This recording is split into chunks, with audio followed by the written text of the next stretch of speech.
నమస్కారం అండి. రెండు తెలుగు రాష్ట్రాల్లో కూడా తెలంగాణ అయితేనేమి ఆంధ్రప్రదేశ్ అయితేనేమి అతి భారీ వర్షాల వల్ల కుంభవృష్టి వల్ల ప్రజల యొక్క పరిస్థితులు అత్యంత దుర్భరంగా భయానకమైనటువంటి వాతావరణము, వరదలో చిక్కున్నటువంటి ప్రజల అభాగ్యులను చూస్తే గుండె తరుక్కుపోతుంది.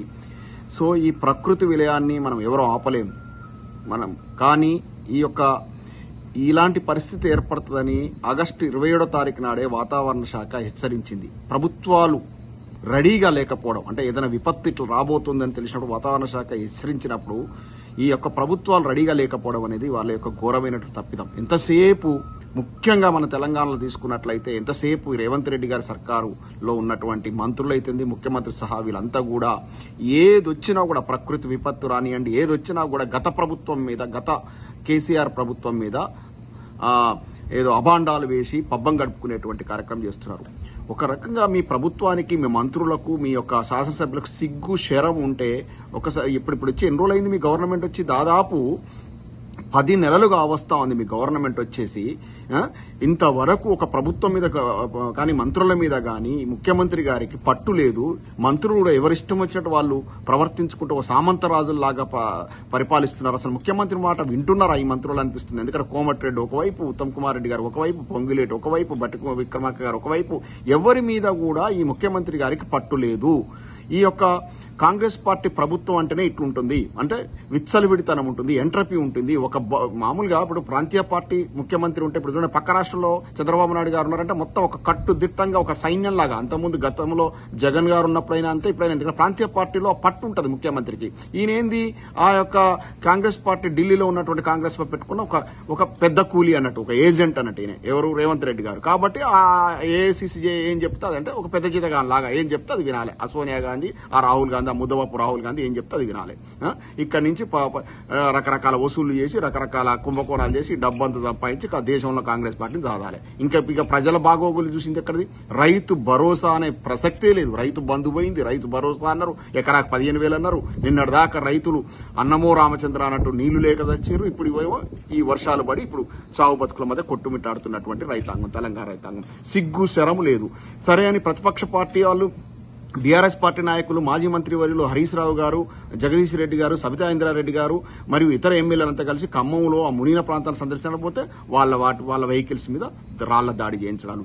ఎక్కడి రౌడీజము, ఎక్కడి అరాచకత్వం, ఎక్కడిది? ఈ సందర్భంలో రాజకీయం చేయొచ్చా? ఇప్పుడు మేము కూడా ఇప్పుడు ఏదైనా రాజకీయం మాట్లాడాలంటే మాకు కూడా బాధ అనిపిస్తా ఉంది. ఎందుకంటే ప్రజలు చాలా అత్యంత దయనీయమైన స్థితిలో ఉన్నారు. ఈ సందర్భం లోపల పాలకపక్షము, ప్రతిపక్షము ఇట్లాంటివన్నీ ఏం ఆలోచించకుండా సాయం చేయాల్సినటువంటి ఆవశ్యకత ఎంతైనా ఉంది. ఈ సందర్భంలో కూడా రాళ్ల దాడులు చేయడం సిగ్గుందారా? కాంగ్రెస్ నాయకులారా సిగ్గుందారా? అసలు కాంగ్రెస్ ప్రభుత్వంలో పెద్దలకు మీరు మనుషులేనారా? మీరు దున్నపోతులా, మనుషులా? అసలు అర్థం కావట్లేదు. ఏది సాయం చేయడానికి వచ్చినటువంటి నాయకుల మీద రాళ్ల దాడులు చేస్తారా? ఒక కాంగ్రెస్ కార్యకర్త కాలే ఇరిగింది, కాంగ్రెస్ నాయకుని యొక్క కాలే ఇరిగింది. ఇలాంటి రౌడీ రాజకీయం చేయడానికి వచ్చారా? ఇందుకా మీరు గద్దెనెక్కింది? ఎన్ని అబద్దాలు చెప్పారా? ఒక్కటన్నా 6 హామీల్లో ఒక్కటన్నా మీరు నెరవేర్చిరా? సిగ్గు శరం లేని బతుకులు ఏం బతుకులరా మీ? ప్రతిపక్ష నాయకుడిగా హరీష్ రావు గారు ఇలా ఖమ్మం వచ్చి ఆ పర్యటనకు వస్తే రాళ్ళు లేపిస్తారా?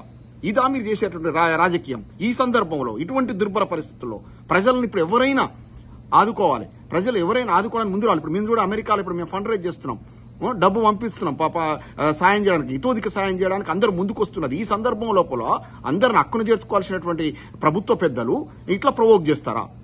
ఏమయ్యా రేవంత్ రెడ్డి గారు స్టేట్మెంట్ ఇస్తున్నావు? కేటీఆర్ గారు, కేసీఆర్ గారు నువ్వున్నావా అధికార పక్షంలో? వాళ్ళు ఉన్నారా?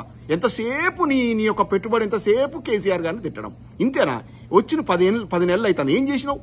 75,000 కోట్ల అప్పులు తీసుకొచ్చాను. ఒకటి ఏమన్నా చేసినా ఒక గొప్ప పని చూపించు. ఏదో రుణమాఫీ అన్నావు, అరకొర రుణమాఫీ 20% రైతులకు చేసినావు, మిగతా మొత్తం వాళ్ళకి రుణమాఫీ లేదు, ఏం లేదు. పెద్ద కుచ్చు టోపీ పెట్టినావు నెత్తి మీద. రైతు ఏమైందా? రాగానే చూడు వాళ్ళు 10,000 ఇచ్చినా మేము ఎకరాకు 15,000 ఇస్తాను, పైసలు వెయ్యి. రైతులకు పెట్టుబడి సాయం లేదు. రైతులు కుత ఉడికిపోతున్నారు. రేపు ఏం చేస్తారో చూడండి మీరు. ఇప్పుడు మీరు పాలక ప్రతిపక్షం లేదు, అందరు కలుపుకొని మీరు ప్రజలను ఉద్ధరించాలా, ప్రజలను సాయం చేయాలా. ఏం చెప్పినావయ్యా జిహెచ్ఎంసీ ఎలక్షన్ టైంలో? మేనిఫెస్టోలో ఏం పెట్టినావు? వరదలు వచ్చి ఇట్లాంటి ప్రకృతి వైపరీత్యాలు వచ్చి ఎవరైనా చనిపోతే వాళ్ళకి 25 లక్షలు ఎక్స్గ్రేషియా మేము ఇస్తామని మేనిఫెస్టోలో పెట్టినాం. ఏది 25 లక్షలు? నేను 5 లక్షలు ఎందుకు ప్రకటించావు? 25 లక్షల స్థానంలో మనుషులు చనిపోతే 25 లక్షలు ఇస్తా అని చెప్పాను. ఏది 5 లక్షలు ఇస్తావా? ఈ ఆ బోగస్ మాటలు, ఈ ఆ బ్రోకర్ మాటలు. ఈ విధంగా నువ్వు గద్దెనెక్కి ఈ విధంగా ప్రజలను మోసం చేసుకుంటే ఇదా 25 లక్షలు ఇస్తామని మీ మేనిఫెస్టోలో పెట్టారు. 25 లక్షలు కాకుండా 5 లక్షలు ఎందుకు ప్రకటించావు? ఏం ప్రభుత్వం అనేది? ఇది ఒక ప్రభుత్వంలో ఉందా? అసలు ప్రభుత్వం క్రమశిక్షణతో నడుస్తుందా? మంత్రుల మీద అసలు నీకు పట్టుందా? ఎమ్మెల్యేల మీద నీకు పట్టుందా? నీ మాట కూడా నింటున్నాడా కాంగ్రెస్ పార్టీలో?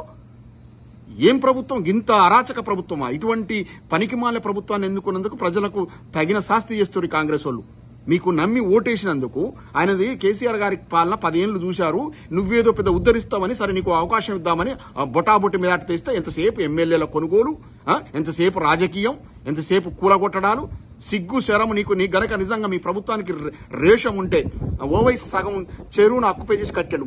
ఒక ఇటుక పిల్లది నాగార్జున ఎన్ కన్వెన్షన్ కూలగొట్టి ఆ యొక్క సీమాంధ్రులను భయపెట్టించేసి మొత్తం పెట్టుబడులు మొత్తం రాకుండా హైదరాబాద్ ను మొత్తం రియల్ ఎస్టేట్ రంగం కుదేలైపోయింది. నాశనం చేయాలని కాదు, ఇట్లాంటి లపంగి రాజకీయాలు చేసుకుంటా కాంగ్రెస్ పార్టీ వచ్చిన తర్వాత సర్వనాశనమైంది తెలంగాణ. నిన్నటిదాకా రైతులకు నీళ్లు లేక ఇప్పుడేమో వరదల ముంచెత్తి ఇక రేపు పండిన పంట కొనే దిక్కు కూడా ఉండదు. ఇదా ఇటువంటి ప్రభుత్వాన్ని నేను నమ్మి ఓటేసినందుకు రేవంత్ రెడ్డి గారు గీదా నువ్వు ఇచ్చేటువంటి బహుమానం?